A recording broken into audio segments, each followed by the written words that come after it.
दोस्तों, इस कहानी का नाम है आज ही क्यों नहीं। तो आइए कहानी शुरू करते हैं। एक बार की बात है, एक शिष्य अपने गुरु का बहुत आदर सम्मान किया करता था।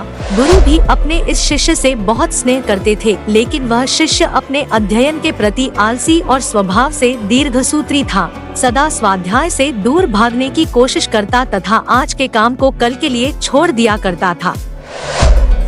अब गुरुजी कुछ चिंतित रहने लगे कि कहीं उनका यह शिष्य अपने जीवन संग्राम में पराजित न हो जाए। आलस्य में व्यक्ति को अकर्मण्य बनाने की पूरी सामर्थ्य होती है। ऐसा व्यक्ति बिना परिश्रम के ही फलोपभोग की कामना करता है। वह शीघ्र निर्णय नहीं ले सकता और यदि ले भी लेता है तो उसे कार्यान्वित नहीं कर पाता। यहाँ तक कि वह अपने पर्यावरण के प्रति भी सजग नहीं रहता है और न भाग्य द्वारा प्रदत्त अवसरों का लाभ उठाने की कला में ही प्रवीण हो पाता है। उन्होंने मन ही मन अपने शिष्य के कल्याण के लिए एक योजना बनाई। एक दिन एक काले पत्थर का एक टुकड़ा उसके हाथ में देते हुए गुरुजी ने कहा, मैं तुम्हें यह जादुई पत्थर का टुकड़ा 2 दिन के लिए देकर कहीं दूसरे गांव जा रहा हूँ। जिस भी लोहे की वस्तु को तुम इससे स्पर्श करोगे वह स्वर्ण में परिवर्तित हो जाएगी, पर याद रहे कि दूसरे दिन सूर्यास्त के पश्चात मैं इसे तुमसे वापस ले लूंगा।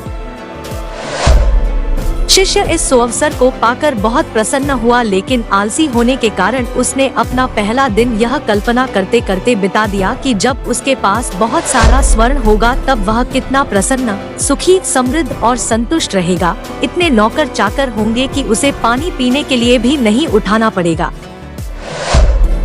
फिर दूसरे दिन जब वह प्रातःकाल जागा, उसे अच्छी तरह से स्मरण था कि आज स्वर्ण पाने का दूसरा और अंतिम दिन है। उसने मन में पक्का विचार किया कि आज वह गुरुजी द्वारा दिए गए काले पत्थर का लाभ जरूर उठाएगा। उसने निश्चय किया कि वो बाजार से लोहे के बड़े बड़े सामान खरीद कर लाएगा और उन्हें स्वर्ण में परिवर्तित कर देगा। दिन बीतता गया, पर वह इसी सोच में बैठा रहा कि अभी तो बहुत समय है, कभी भी बाजार जाकर सामान लेता आएगा। उसने सोचा कि अब तो दोपहर का भोजन करने के पश्चात ही सामान लेने निकलूंगा, परंतु भोजन करने के बाद उसे विश्राम करने की आदत थी और उसने बजाय उठ के मेहनत करने के थोड़ी देर आराम करना उचित समझा। पर आलस्य से परिपूर्ण उसका शरीर नींद की गहराइयों में खो गया और जब वो उठा तो सूर्यास्त होने को था। अब वह जल्दी जल्दी बाजार की तरफ भागने लगा, पर रास्ते में ही उसे गुरुजी मिल गए। उनको देखते ही वह उनके चरणों पर गिरकर उस जादुई पत्थर को एक दिन और अपने पास रखने के लिए याचना करने लगा, लेकिन गुरुजी नहीं माने और उस शिष्य का धनी होने का सपना चूर चूर हो गया। पर इस घटना की वजह से शिष्य को एक बहुत बड़ी सीख मिल गई। उसे अपने आलस्य पर पछतावा होने लगा।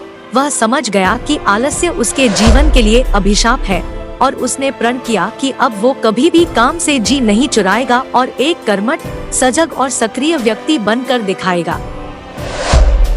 कहानी की शिक्षा। दोस्तों, जीवन में हर किसी को एक से बढ़कर एक अवसर मिलते हैं, पर कई लोग इन्हें बस अपने आलस्य के कारण गंवा देते हैं। इसलिए मैं यही कहना चाहता हूँ कि यदि आप सफल, सुखी, भाग्यशाली, धनी अथवा महान बनना चाहते हैं तो आलस्य और दीर्घसूत्रता को त्याग कर अपने अंदर विवेक, कष्ट साध्य श्रम और सतत जागरूकता जैसे गुणों को विकसित कीजिए। और जब कभी आपके मन में किसी आवश्यक काम को टालने का विचार आए तो स्वयं से एक प्रश्न कीजिए, आज ही क्यों नहीं। तो ये कहानी आपको कैसी लगी?